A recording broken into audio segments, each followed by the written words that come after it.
కలిసి ఉన్నారు, ఇంకో పక్క బీజేపీతో మాట్లాడుతున్నారు, ఎటు ఎవరితో అవసరమైతే అటు మాట్లాడుతున్నారు. అదేవిధంగా 2018 ఎన్నికలలో హరీష్ రావు గారు 20-25 మంది ఎమ్మెల్యేలకు ఎన్నికలలో అడిషనల్ ఫండింగ్ ఇచ్చారు, పార్టీ ఇచ్చింది కాకుండా. ఏడికేలు వచ్చినాయి హరీష్ రావు గారికి అన్ని డబ్బులు? 100% కాళేశ్వరంలో జరిగిన అవినీతి నుంచి వచ్చిన డబ్బులే. ఆయన ఆలోచన ఏం చేసిందంటే ఏమన్నా కొద్దిగా అటు ఇటు అవుతుందేమో రిజల్ట్, నా దగ్గర ఎమ్మెల్యేస్ ఉండాలని ఆలోచన చేశాను. నీకు అసలు అట్లాంటి ఆలోచన ఎందుకు వచ్చింది? నేను కట్టప్పలాంటోని కేసీఆర్ గారి దగ్గర ఉండేటోని అంటావు కదా, నీకేం అవసరం వచ్చింది ఎమ్మెల్యేస్కి సపరేట్గా ఫండింగ్ ఇవ్వడానికి? ఎవరికి తెలియదు అనుకుంటారా? ఇది ఎవరు చెప్పారు అనుకుంటారా? ప్రతి ఒక్కరు చెప్తారు ఎమ్మెల్యేస్ ఓపెన్, నా పేర్లు కూడా తెలుసు, చెప్తే బాగుండదు, ఎమ్మెల్యేలు ఇబ్బంది పడతారు.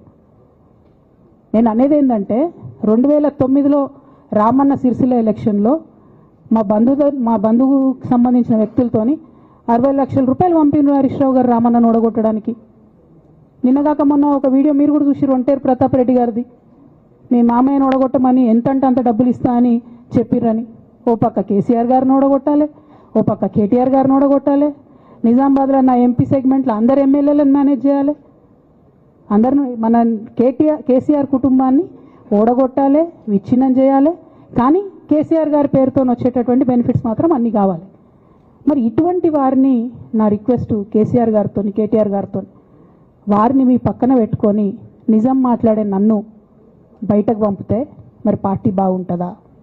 దయచేసి ఆలోచన చేసుకోండి. నేనేమంటున్నా రామన్న మిమ్మల్ని అంటే, నా మీద మీకు కోపం ఉండొచ్చు, నా మీద ఏముందో ఎవరేం చెప్పారో నాకు తెలియదు. నేను మాత్రం నా ప్రాణం పోయినా కేసీఆర్ గారికి హాని జరగాలని కానీ కేటీఆర్ గారికి హాని జరగాలని కానీ కోరుకోను. అది నా నైజం కాదు. ఆడపిల్లలకు అట్లా ఉండదు. ఆడపిల్లలు ఇల్లు బాగుండాలనుకుంటారు. నా మనసుకి ఎంత గాయమైతే, నాకు ఎన్ని అవమానాలు అయితే, నాకెంత ఇన్సల్ట్ అయితే, నా మీద ఎన్ని కుట్రలు జరిగితే నేను ఇట్లా మాట్లాడుతున్నా. ఇది నా బాధ, ఇది నా ఆవేదన.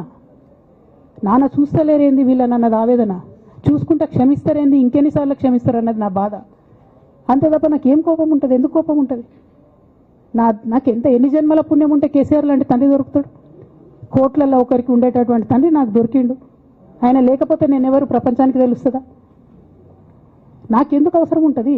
నాకేం కోపం ఉంటుంది కేసీఆర్ గారి మీద? నాకు టీఆర్ఎస్ పార్టీ మీద ఎందుకు కోపం ఉంటుంది? నాకు 27 సంవత్సరాలు ఉన్నప్పుడు నేను నా కొడుకుని చిన్న పిల్లగాన్ని పసిగుడ్డుని ఎత్తుకొని ఇక్కడికి వస్తే ఆ రోజు నుంచి ఈ రోజు వరకు నేను రోడ్డు మీదనే ఉన్నా, ఉద్యమాలే చేస్తున్నా, పోరాటాలే చేస్తున్నా, తెలంగాణ ప్రజల కోసం పనిచేస్తున్నా. 2014 నుంచి అధికారంలో ఉన్నప్పుడు కూడా నా ఇంటి దర్వాజాలు ఎప్పుడు తెలిసే ఉన్నాయి. ఇక్కడున్న మీడియా మిత్రులందరికీ తెలుసు. అధికారంలో ఉన్నా లేకున్నా నేను గిట్లనే ఉన్నా. అధికారంలో ఉన్నప్పుడు నన్ను ఏమి సాగనీయకుండా నన్ను ప్రతిపక్ష ఎమ్మెల్యేని చూసినట్టు, ప్రతిపక్ష ఎంపీని చూసినట్టు చూసినా నేను ఇట్లనే ఉన్నా, ఓపెన్ మైండ్తోనే ఉన్నా. నేను కోరేది ఒకటే, కేసీఆర్ గారి ఆరోగ్యాన్ని కాపాడండి రామన్న, పార్టీని కాపాడండి, పార్టీలో ఉన్న కార్యకర్తల్ని కాపాడండి, అందరు బాగుండేలాగా ప్రజా సమస్యలు తీసుకోండి. నాకు అంతకుమించి కావాల్సింది ఏం లేదు.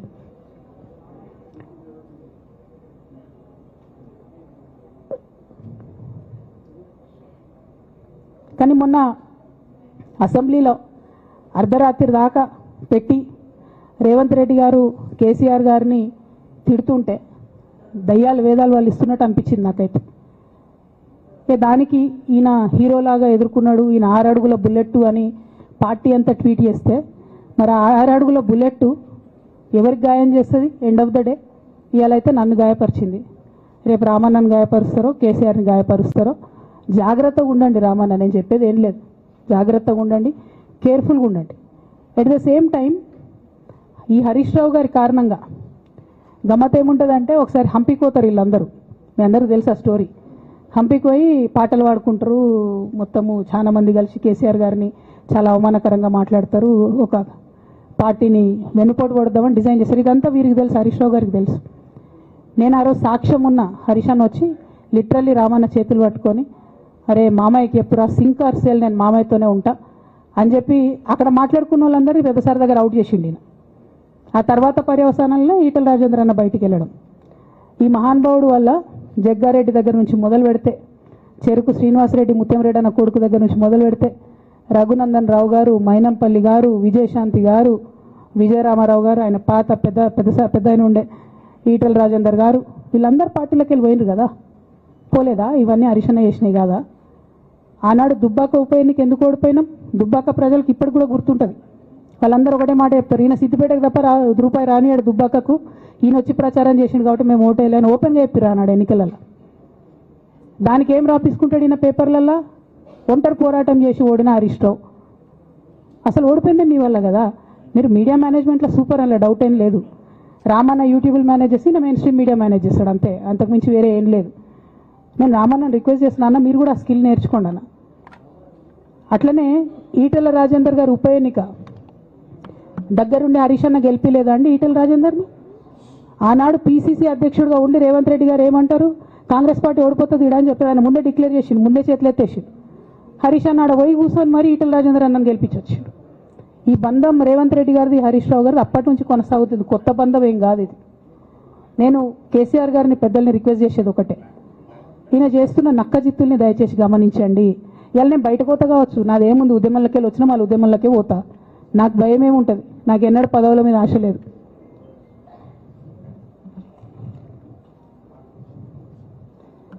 పార్టీ నుంచి వచ్చిన ఎమ్మెల్సీకి స్పీకర్ ఫార్మాట్లో చైర్మన్ గారికి నేను పంపుతా ఉన్నాను రాజీనామా పత్రాన్ని. అట్లానే బీఆర్ఎస్ పార్టీ ప్రాథమిక సభ్యత్వానికి కూడా గౌరవ పెద్దలు కేసీఆర్ గారికి రాజీనామాను పంపుతా ఉన్నాను. దీన్ని మన రావుల చంద్రశేఖర్ రెడ్డి గారికి తెలంగాణ భవన్కి వారికి నేను పంపుతా ఉన్నాను. ఎందుకు ఇవి ఇప్పుడే చూపించిన అంటే, పదవుల మీద నాకు ఎప్పుడు ఆశ లేదు. మేము ఉద్యమంలోకి వచ్చింది ఎందుకంటే మా నాన్న ఒక్కరు ఇంత ఒంటరి పోరాటం చేస్తున్నారు, ఎంత వీలైతే అంత ఆయనకు మద్దతు ఇవ్వాలని వచ్చినాం. ఆనాడు మేము ఉద్యమంలోకి వచ్చినప్పుడు పార్టీ అధికారంలోకి వచ్చే ఆస్కారమే లేకుండే, తెలంగాణ వస్తుందో రాదే అనే అనుమానాలు అంతటా ఉండే. మేము ఉద్యమంలో కొట్లాటలో లాఠీ దెబ్బలు తినడం కోసం, జైల్లోకి పోవడం కోసం ఆనాడు వచ్చినాం ఉద్యమంలోకి. అధికారంలోకి వస్తామనుకొని రాలే. రామన్నైనా నేనైనా కేవలం నాన్న కోసమే వచ్చినాం ఉద్యమంలోకి. అందుకే మా కుటుంబం మీద కుట్ర. ఈ కుట్రను గమనించమనే నేను మా కుటుంబాన్ని కోరుతా ఉన్నా. ఇక పెద్ద సార్కు నీడలాగా సంతోష్ రావు గారు ఉంటారు. ఇక సంతోష్ రావు గారి గురించి 2 నిమిషాలు చెప్తా, అంత పెద్ద సీనున్న మనిషి కాదు కానీ చెప్పాలి. ఎందుకంటే కూరల ఉప్పు ఎట్లుంటుంది ఈయన అట్లా అన్నట్టు, ప్రతి దాంట్లో చెడగొట్టడానికి కొంచెం ఉండాలి కదా అట్లాంటి వాడు. కాబట్టి చెప్పక తప్పదు ఈయన గురించి. చెప్పులో రాయి చెవులో జోరిగా అంటాం కదా, అట్లాంటి టైపు. కాబట్టి ఖచ్చితంగా చెప్పాలి. విషయం ఏంటంటే, ఈయన ధనదాహం ఎట్లాంటిదంటే సంతోష్ రావు గారిది, రామన్న కాన్స్టిట్యున్సీ, కేటీఆర్ అన్న కాన్స్టిట్యున్సీ నేరెళ్లలో ఇసుకలారి గుద్ది ఒక దళిత బిడ్డ చనిపోతాడు. సరే, దాని మీద పాపం అక్కడ ఆ రోజు అందరు యాజిటేషన్ చేస్తే, ఈయన సంతాన అడ్వాంటేజ్ ఏంది, ఈడ కూర్చుంటాడు కదా సార్ దగ్గర, సీఎంఓలకి వెళ్ళి ఫోన్ చేసి అక్కడ ఉన్న పోలీసు వాళ్ళందరినీ ఒత్తిడి పెట్టి 7 దళిత బిడ్డల్ని కొట్టినరండి. 3-4 సార్లు 3rd డిగ్రీ వేస్తే ఇలా 7 కుటుంబాలు కూడా వాళ్ళు ఎందుకు కూడా ఏ పని చేసుకోలేనటువంటి పరిస్థితులలో ఆ దళిత బిడ్డలు ఉన్నారు. అది మొత్తం రాజకీయంగా బ్లేమ్ అంతా రామన్న మీదకి వచ్చింది. ధనదాహమేమో సంతన్నది, నేరం చేసిందేమో సంతన్న, వీడికెళ్ళి ఫోన్లు చేసి ఒత్తిడి చేసి కొట్టిపించిందేమో సంతన్న, చెడ్డ పేరేమో రామన్నకు వస్తుంది. ఈ ఎగ్జాంపుల్ చెప్పడం కోసమే నేను ఈయన గురించి చెప్తున్నా, వేరే ఏం లేదు. ఇక సరే టానిక్ వీనిక్ ఈ వీటిలో వచ్చిన కేసులు ఏమవుతాయి? రేవంత్ రెడ్డి గారు ఆర్భాటంగా ఒక అనౌన్స్మెంట్ చేస్తారు. ఇంతకుముందు చెప్పిన కదా, మ్యాచ్ ఫిక్సింగ్ ఎట్లుంటుందంటే 1 డే న్యూస్ అవుతుంది, టానిక్లో ఈయన మీద కేసు పెట్టిరని. 3వ రోజు పోలీసు వాళ్ళు ఎఫ్ఐఆర్ కొట్టేసారు. అది మీరు ఇంకా కనుక్కోండి. కాజ్ చేసేసారు, కేసు మూసేసారు. ఏం అండర్స్టాండింగ్ ఉంది, ఎందుకు మూసేసారు? At the same time Harithaharam, తెలంగాణకు హరితహారం అని పెద్దలు కేసీఆర్ గారు పెద్ద కళతోని 230 కోట్లు అక్కడ గోబీ డెజర్ట్ల వాళ్ళు చెట్లు పెట్టి చైనాను కాపాడుకున్నారు. మనం అదే స్థాయిలో తెలంగాణను బాగు చేసుకోవాలని పెద్దసారి హరితహారం అని పెడితే, ఈయన దానికి నకిలీ ప్రోగ్రామ్ గ్రీన్ ఇండియా ఛాలెంజ్ అని పెడతాడు. తెల్లారులేస్తే సినిమా వాళ్ళని తీసుకురావాలి, రోజు ఒక ఫోటో వేసుకోవాలి. దాని వెనుక ఉన్న కుట్ర ఏంటంటే, జీవో అమెండ్మెంట్ అవుతుంది సంతోష్ గారి గురించి. ఆ ఫారెస్ట్లను 10% ఇన్కమ్ ఎవరన్నా ఇస్తే అమ్యూజ్మెంట్ పార్క్లకు ఇస్తారన్నట్టు. దానికోసం జీవో అమెండ్ అవుతుంది. దానికి ప్రభాస్ గారిని, చిరంజీవి గారిని, అనేక మంది సినిమా స్టార్లను మోసం చేసి వాళ్ళని తీసుకుపోయి వాళ్ళతో ఫోటోలకు పోజులు ఇప్పించి ఫారెస్ట్లను కొట్టేయాలని ప్లాన్ అయినది. ఇక ఈయనకి 2-3 మనుషులు ఉంటారు సంతనకి. ఆయన పోచంపల్లి శ్రీనివాస్ రెడ్డి అని ఎమ్మెల్యే. ఇది నాకు విషయం ఎవరు చెప్పారంటే మన పల్లరాజేశ్వరరెడ్డి అన్ననే చెప్పిండు. మీకు ఏమైనా డౌట్లు ఉంటే ఆయన అడగొచ్చు. ఈ పోచంపల్లి శ్రీనివాస్ రెడ్డి అనేట ఆయన వరికోల్ అనే ఊరు, సామాన్య కుటుంబం, మధ్యతరగతి కుటుంబం. ఇవాళ అక్కడ ఆయన శ్రీమంతుడు అని పిలుస్తారు పోచంపల్లి శ్రీనివాస్ రెడ్డి గారిని. ఇక్కడ నాకు పల్లరాజేశ్వరరెడ్డి గారు చెప్పిన సమాచారం ప్రకారం మోకిల్లాలో mega Srinivas Reddy mega company ఉంది కదా, ఈ కాళేశ్వరంలో అవినీతి చేసిన mega company plus Pochampally Srinivas Reddy garu కలిసి 750 కోట్ల విల్లా ప్రాజెక్ట్ చేస్తున్నారు మోకిల్లాల. ఏడుకేళ్ళు వచ్చినాయి అవి, అవినీతి డబ్బులు కాదా? ఎట్లా వస్తాయి? ఎవరైనా who is this Pochampally Srinivas Reddy? Santosh Rao classmate, అది తప్ప ఆయనకున్న అర్హత ఏం లేదు. ఆయనకి ఎమ్మెల్సీ వస్తుంది, కాంట్రాక్ట్లు వస్తాయి, ఇంకేందో వస్తాయి. అట్లనే నవీన్ రావు అని ఇంకొక ఎమ్మెల్సీ ఉంటాడు. ఆయన డైరెక్ట్గా మా ముఖం పట్టుకొని అందరం కూడా అంటాడు, నాకు ఎమ్మెల్సీ ఇచ్చింది కేసీఆర్ గారైనా నాకు దేవుడు సంతోషం అంటాడు ఆయన. నిన్న మొన్న వాళ్ళ ఫాదర్ని పట్టుకున్నారు పేకాటల. ఏమైంది కేసు? ఆల్రెడీ నవీన్ రావు గారు పోయి మన ముఖ్యమంత్రి గారు కాళ్ళు పట్టుకున్నట్టుగా తెలిసింది. వాళ్ళ తండ్రిని విడిచిపెట్టారు, ఈయన మీద భూ కబ్జా కేసులు ఉంటే అవి విడిచిపెట్టారు. అంటే ఓ పక్క సంతోష్ రావు గ్యాంగు, ఇంకో పక్క హరీష్ రావు గ్యాంగు 100కు 100% రేవంత్ రెడ్డి గారితో, ఇక్కడున్న కాంగ్రెస్ ప్రభుత్వంతో, అవసరమైన సందర్భంలో పైనున్న బీజేపీతోని వాళ్ళు కోఆర్డినేషన్లో ఉండి బీఆర్ఎస్ పార్టీకి జలగల్లాగా పట్టి పీడుస్తున్నారు. నిరంతరం బీఆర్ఎస్ పార్టీకి నష్టం చేస్తున్నారు. ఎంత దారుణానికి ఒడిగట్టిరంటే ఆఖరికి నా ఓటమితో ప్రారంభమైంది అది. నిజామాబాద్లో నా ఓటమిలో కుట్రలు చేశారు. ఆనాడే మనం రివ్యూ చేసుకుంటే బాగుండలేదు. కానీ ఇప్పుడు అది ఎక్కడికి వచ్చింది? కామారెడ్డిలో పెద్దసారి ఓడిపోయేదాకా వచ్చింది పరిస్థితి. మూడోసారి ప్రభుత్వం పోయేదాకా వచ్చింది పరిస్థితి. ఒక్కొక్క ఎలక్ట్ అయిన ఎమ్మెల్యేని, ఓడిపోయిన ఎమ్మెల్యేలు పత్రికా మిత్రులు మీరు మాట్లాడండి. సంతోష్ రావు గారి బాధితులు నాకు మామూలుగా ఫోన్ చేస్తలేరు. అచ్చా, ఈ కంపెనీ పేరు బ్లూఫిన్ అట, మోకిలా పల్లారాజేశ్వరరెడ్డి అని అప్పుడు పంపిన మెసేజ్ చూస్తున్న పాతది. Bluefin company Mokila. అయితే నేనేమంటున్నా అంటే ఇంత స్పష్టమైనటువంటి నేను ఇస్తున్నా, రేవంత్ రెడ్డి గారిని నేను ఛాలెంజ్ చేస్తున్నా. మరి ఎందుకు మీకు మీ ఏసీబీ వాళ్ళకు వీళ్ళ ఇండ్లు అడ్రస్లు దొరుకుతలేవా? ఏం అండర్స్టాండింగ్ ఎందుకు లేదు మీకు? లేకపోతే మీరు చర్యలు ఎందుకు తీసుకుంటలేరని నేను సూటిగా రేవంత్ రెడ్డి గారిని ప్రశ్నిస్తున్నా. ఇక తర్వాత వారు ఏం చేస్తారన్నది నాకు సంబంధం లేదు. ఇక నేను మాత్రం పర్టికులర్గా మళ్ళీ ఒకసారి నా బీఆర్ఎస్ పార్టీ కుటుంబ సభ్యులందరికీ, మా సొంత కుటుంబ సభ్యులకు కూడా రిక్వెస్ట్ చేస్తున్నది ఏంటంటే, నాకు 27 సంవత్సరాలు ఉన్నప్పుడు నేను రాజకీయాల్లోకి వచ్చిన, తెలంగాణ ఉద్యమం కోసం వచ్చిన. ఇవాళ నాకు 47 సంవత్సరాలు. అంటే నా 20 సంవత్సరాల జీవితం అంతా కూడా నేను బీఆర్ఎస్ పార్టీ కోసం, కేసీఆర్ గారి కోసం, తెలంగాణ జాగృతి కోసం, తెలంగాణ ప్రజల కోసం, తెలంగాణ ఆడబిడ్డల కోసం నేను గడిపిన. సడన్గా ఇవ్వాలా నీకేం సంబంధం బీఆర్ఎస్తో అని, నువ్వెవరు అని చెప్పి సస్పెన్షన్ ఒకసారికి పంపిస్తే చాలా బాధాకరంగా ఉంది. పర్వాలేదు, అయినా నాకు ప్రజలు ఉన్నారు, నేను వాళ్ళ దగ్గర పోతా, వాళ్ళతో పాటు ఉంటా. కానీ బీఆర్ఎస్ పార్టీలో ఉన్న నాయకులకు, కార్యకర్తలకు రిక్వెస్ట్ చేస్తాను, సోషల్ మీడియాలో వచ్చే పిచ్చి పిచ్చి పట్టుకొని ప్రజాప్రతినిధులు ప్రెస్ మీట్ పెట్టింది నిన్న భవన్లో. నేను నిన్న మొన్నటి రోజు వాళ్ళ మీద ప్రెస్ మీట్ పెట్టినప్పుడు ఏమన్నా, కేసీఆర్ గారికి నష్టం చేసిన పార్టీ ఉంటే ఎంత పోతే ఎంత అన్న. సోషల్ మీడియాలో ఉన్న బీఆర్ఎస్ పార్టీ కొంతమంది దుర్మార్గులు ఉన్నారు, సోషల్ మీడియా వెంగు చూసేటోళ్ళు. వాళ్ళ ముంగట విషయం కట్ చేసిరు. ఏది కేసీఆర్ గారికి నష్టం చేసిన అనే విషయం కట్ చేసి బీఆర్ఎస్ పార్టీ ఉంటెంత పోతెంత నేను అన్నా అని చెప్పి ప్రచారం చేస్తున్నారు. నాదే పార్టీ బీఆర్ఎస్ పార్టీ. 20 ఏళ్ళు నేను కష్టపడ్డా. నేను తెలంగాణ జాగృతి పెట్టి ఇండిపెండెంట్గా పనిచేసినప్పుడు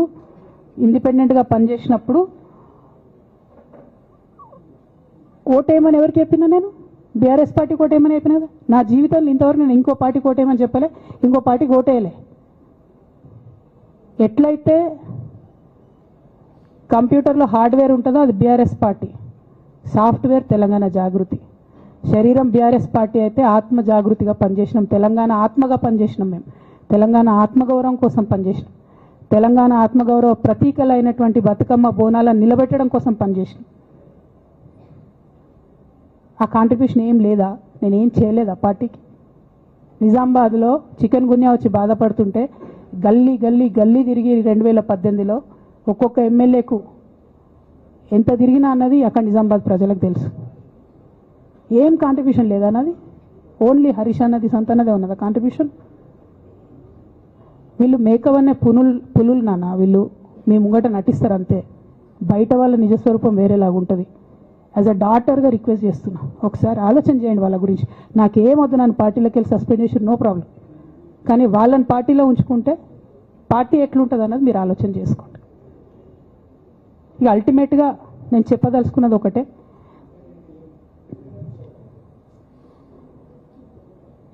కలికాలం కాబట్టి అబద్ధాలు చెప్పేటోళ్ళది, మోసం చేసేటోళ్ళది నడుస్తుంది. టెంపరీగా వాళ్ళది నడుస్తున్నది.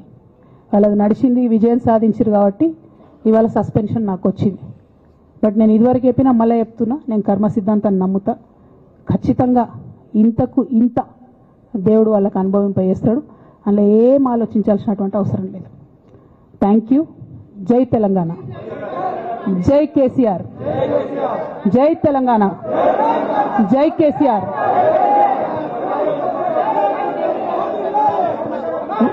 One by one.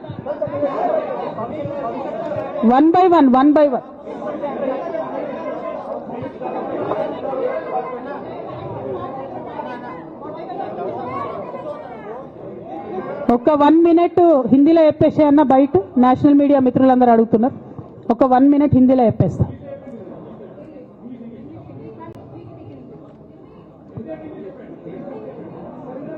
आज तेलंगाना की बेटी होने के नाते पूरे देश की जनता के साथ मैं ये बात कहना चाहती हूँ. पिछले 20 सालों के मेरे जिंदगी में मैंने हर दम हर वक्त बीआरएस पार्टी के उन्नति के लिए, तेलंगाना जनता के उन्नति के लिए, तेलंगाना के रैयतों के, तेलंगाना के महिलाओं के, तेलंगाना के युवाओं के उन्नति के लिए मैंने काम किया है. और इस पूरे 20 साल के जिंदगी में मैंने अपने लिए कभी कुछ नहीं मांगा है, लेकिन तेलंगाना की जनता ने, बीआरएस पार्टी ने मुझे बहुत प्यार दिया है. मेरे पिताजी ने मुझे सांसद बना के दिल्ली भेजा है.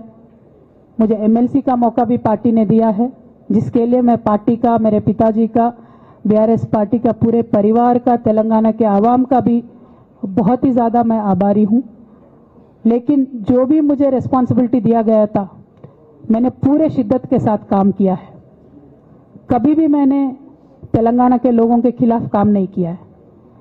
लेकिन आज चंद लोग बीआरएस पार्टी में, हमारे आसपास पिताजी के इर्द गिर्द थोड़े लोग, जिनके जो वेस्टेड इंटरेस्ट है, जिनको अपनी ही फायदा की जो सोच है, ऐसे लोग बीआरएस पार्टी में उनका लीड रोल हो गया है. और उनके वजह से उन्होंने मेरे पिताजी के ऊपर, मैं ऐसा मानती हूँ, दबाव बना के मुझे पार्टी से निकालने का काम किया है. लेकिन अल्टीमेटली मैं ये मान के चलती हूँ कि मैं तेलंगाना की बेटी हूँ. मैं जब तेलंगाना में आके तेलंगाना के आंदोलन में शामिल हो गई, मैं रास्ते पे चली, मैंने लाठी खाई, मैं जेल भी गई. हर तरीके का जो भी कोशिश हो सकता है तेलंगाना के अलग रियासत हासिल करने के लिए, मैं वो तमाम कोशिशों में शामिल थी. मैं तो आंदोलन से आई हूँ. इन्होंने अभी मुझे पार्टी से, सियासत से निकालने का काम किया है, तो मैं फिर आंदोलन में चली जाऊंगी. लेकिन मैं बीआरएस पार्टी से, हमारे पिताजी से यही रिक्वेस्ट करना चाहती हूँ कि आपके इर्द गिर्द जो लोग जमा हुए हैं, उनकी नीयत के बारे में आप सोचिए. क्या वो पार्टी के लिए काम आएंगे? आप इसके ऊपर गौर कीजिए. हमारे परिवार को तोड़ने का काम उन्होंने आज किया है. बीआरएस पार्टी के परिवार को तोड़ने का काम आज उन्होंने किया है. और ये किसके फायदे के लिए उन्होंने किया है? तेलंगाना के आवाम के फायदा के लिए उन्होंने नहीं किया है, उनके खुद के फायदा के लिए किया है. तो मैं मेरे पिताजी से, बीआरएस पार्टी से यही रिक्वेस्ट करना चाहूंगी कि ऐसे लोगों को पहचानिए, उनकी असली रूप आप पहचानिए, और उनके ऊपर जो भी एक्शन हो सकता है वो लीजिए. और मैं तेलंगाना चीफ मिनिस्टर रेवंत रेड्डी जी से भी डिमांड करती हूं कि आपने जो बीआरएस के परिवार को तोड़ने का आज काम किया है, हमारे बीआरएस में जो धोखेबाज लोग हैं उनसे मिलके आपने जो बीआरएस के परिवार को तोड़ने का कोशिश किया है, तेलंगाना की आवाम आपको इसका जवाब जरूर देगी. Thank you. जय तेलंगाना. ఒకరు చెప్పండి.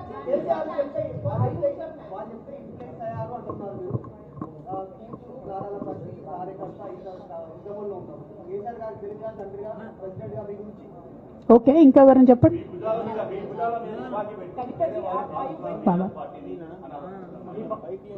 ఏమా నా భుజాల మీద తుపాకి పెట్టి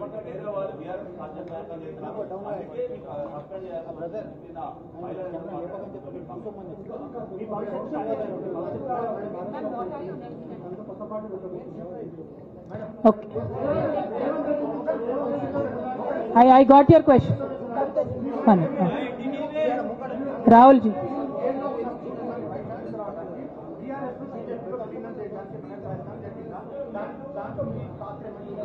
రాహుల్ గారు మీరు పాత క్వశ్చన్ అడుగుతున్నారు. కొత్త కొత్త కొత్త ఇష్యూ ఏంది అని అంటే బీఆర్ఎస్ పార్టీలో సస్పెన్షన్లో ఖచ్చితంగా కేసీఆర్ గారి మీద ఒత్తిడి తీసుకొచ్చే ఈ సస్పెన్షన్ చేశారని నేను నమ్ముతా ఉన్నాను.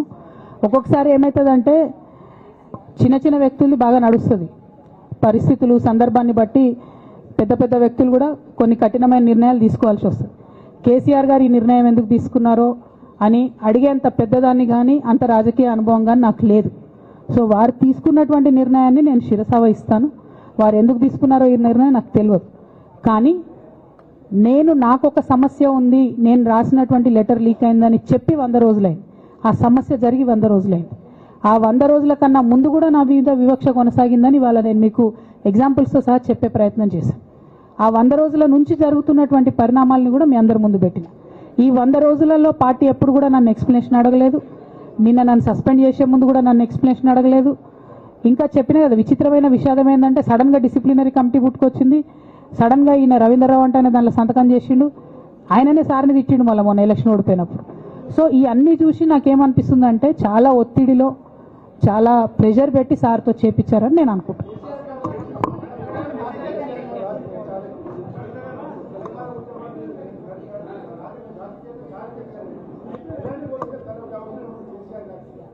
Right, I got your question, ma'am. I got your question.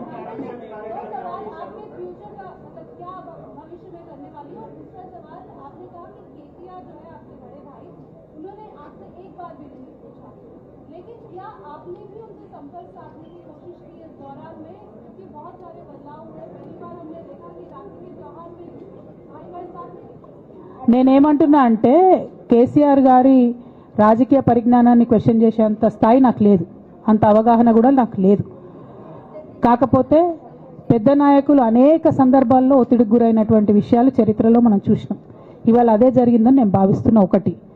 2, నేను ఈ లేఖ అనేటటువంటిది రిలీజ్ అయిన తర్వాత ఎప్పుడు కేసీఆర్ గారికి కొంచెం ఇబ్బంది జరిగినా, అది కాళేశ్వరం కమిషన్కి వారు పిలుపుకొచ్చినా, 2 సార్లు వారు యశోద హాస్పిటల్కి వచ్చినా, నా చిన్న కొడుకు అమెరికాకి తీసుకెళ్లే సందర్భమైనా నేనే వారి దగ్గర పోయినా. నాకేం బేషనే ఉంటుంది, ఆయన మా నాన్న కదా. నేను పోయిన తర్వాత ఈ దుష్ట చతుష్టయం ఏదైతే ఉన్నదో, ఈ 2 గ్యాంగులు ఏవైతే ఉన్నాయో అక్కడ జరగనిది జరిగినట్టుగా మీడియాలలో విచిత్రమైన వార్తలు రాపించారు. ఎంత ఘోరం అంటే నేను నా కొడుకుని తీసుకపోతే నన్ను గన్మెన్లు రాలేదట. జరుగుతుంది అని ఎక్కడన్నట్ల ఇటువంటివన్నీ మెయిన్ స్ట్రీమ్ పత్రికలు రాస్తాయి. మరి విచిత్రం నాకు అర్థం కాదు. మెయిన్ స్ట్రీమ్ పత్రికలు అనేటటువంటి ఇట్లాంటి వార్తలు మరి ఆడ ఎవరు లేని కూడా లేరు. ఎవరు చెప్పిరు, ఎందుకు రాపిచ్చిరు?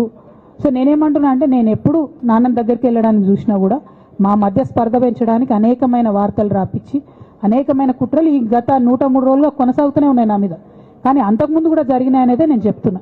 అందులో భాగంగానే రాఖీ రోజు కూడా ఒక 24 గంటల ముందే నేను అన్నకు కూడా మెసేజ్ పంపిన. అన్న రేపు రాఖీ ఉంది, నేను వచ్చి కడతాను, మీడియా లేకుండా వచ్చి కడతాననే మెసేజ్ పంపిన. బట్ అన్న బిజీగా ఉండే ఎక్కడికో వెళ్ళిండ్రు, నేను అర్థం చేసుకున్నాను, అందుకే వెళ్ళి రాఖీ కట్టలేకపోయినాను. సో నేను నా వైపు నుంచి ఎక్కడ కూడా కమ్యూనికేషన్ చేయడానికి ప్రయత్నంలో లోపం జరగలేదు. అటువైపు నుండి కమ్యూనికేషన్ రాలేదు.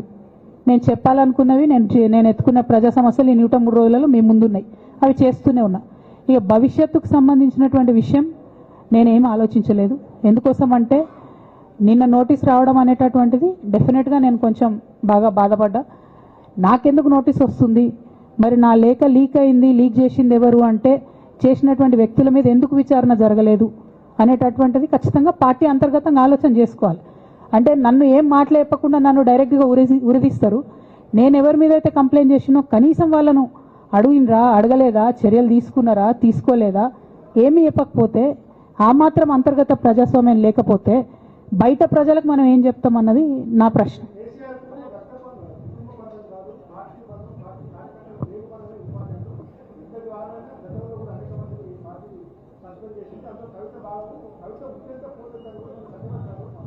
నేనేమంటున్నా బ్రదర్, వాళ్ళందరికీ ఏది చెప్తే స్క్రిప్ట్ రాసిస్తే అది మాట్లాడతారు, దాంట్లో ఏముంటుంది. ఇప్పుడు పెద్ద సంఘటన జరగడం ఏంటిది, నన్ను పార్టీ నుండి వీడియో కొట్టాలనేటటువంటి ఒక నిర్ణయం అది జరిగింది. జరిగిన తర్వాత ఇవన్నీ జరుగుతూనే ఉంటాయి, చిన్న చిన్న విషయాలు. అవంతా వ్యక్తులను సీరియస్గా తీసుకోవాల్సిన అవసరం లేదు. అల్టిమేట్గా నేనేమంటున్నా అంటే నన్ను అడగకుండానే ఉరి తీశారు, కనీసం ఏమైంది అని కూడా అడగలేదు.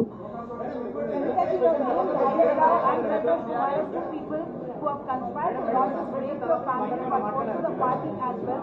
But this has also been portrayed as a succession battle that your father actually chose your brother as a political heir and that you want space in the political party as a leader, and that's the reason why you have started making this kind of reverse thinking. Madam నువ్వులోకి తీసాను madam నేనేమంటున్నా అంటే నేనేమంటున్నా అంటే ఇప్పుడు నేను మాట్లాడే press meet చూస్తున్నటువంటి రాజకీయ నాయకులకు కావచ్చు, బీఆర్ఎస్ పార్టీకి సంబంధం లేని వ్యక్తులకు కావచ్చు, వాళ్ళకి ఇది ఒక ఎంటర్టైన్మెంట్, ఇది ఒక వార్త. కానీ నాకు నా లైఫ్, మా బీఆర్ఎస్ పార్టీ కార్యకర్తలకు వాళ్ళ లైఫ్. సో నేను చాలా తీవ్రమైనటువంటి బాధలో గంభీరంగా ఉండి మాట్లాడేటటువంటి ప్రయత్నం చేస్తున్నాను. నేనేమంటున్నా అంటే కుటుంబంలో జరిగినటువంటి అనేక అంశాలను నేను చెప్పను కూడా, ఎందుకంటే అది ప్రజలకు అనవసరం. అది నేను ఆ బాధను పంచుకుంటే మీరు తట్టుకోలేరు కూడా. నేను చాలా గట్టిదాన్ని, మొండిదాన్ని, దయ్యాన్ని కాబట్టి తట్టుకొని నిలబడ్డా. కానీ నా ప్లేస్లో వేరే వాళ్ళు ఉంటే తట్టుకోలేరు. సో కుటుంబంలో ఇంటర్నల్ విషయాలు నేను మాట్లాడతలేను, ఓన్లీ పొలిటికల్ ఇష్యూసే నేను మాట్లాడుతున్నా. పొలిటికల్గా నన్ను సైడ్ లైన్ చేసి, నన్ను సస్పెండ్ చేసి, పార్టీకి అనుక్షణం నష్టం చేస్తున్న ఆ ఇద్దరు వ్యక్తులను, వారి గుంపును, వారి ముఠాను పార్టీ ఎట్లా మోస్తుంది అనేటటువంటిది నా ప్రశ్న.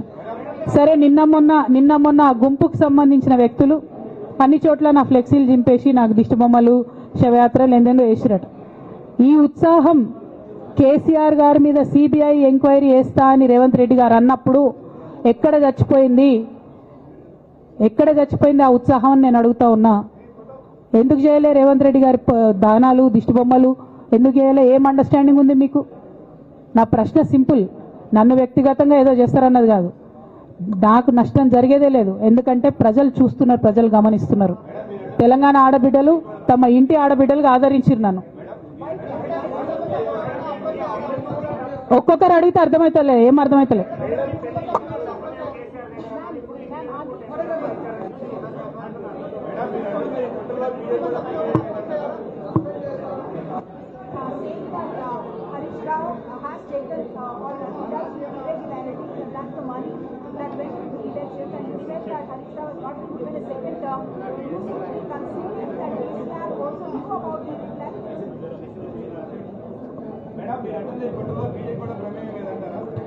నేనేమంటున్నా బ్రదర్, కుట్రలో ఎవరి ప్రమేయం ఉందన్నది నాకు తెలియదు.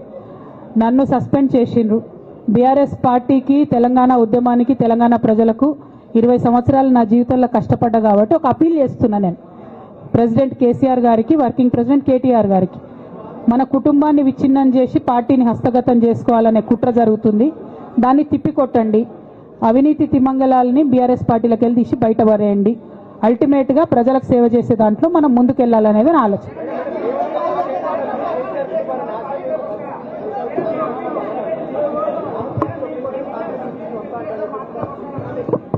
ఇక్కడ ఇంకో మాట చెప్పాలి బ్రదర్, నేను నిన్నటి నుంచి పేపర్లలో నేను ఈ పార్టీలో ఏరుతున్నా, ఆ పార్టీలో ఏరుతున్నా అని వచ్చింది. నేను ఏ పార్టీలో కూడా చేరను, నాకు ఏ పార్టీతో అవసరం లేదు. నేను ఫ్యూచర్లో ఏం చేయాలనే విషయం జాగృతి కార్యకర్తలతోని, తెలంగాణ మేధావులతోని, బీసీ బిడ్డలతోని, సామాజిక తెలంగాణ కోసం పనిచేసేటటువంటి అన్ని వర్గాల ప్రజలతోని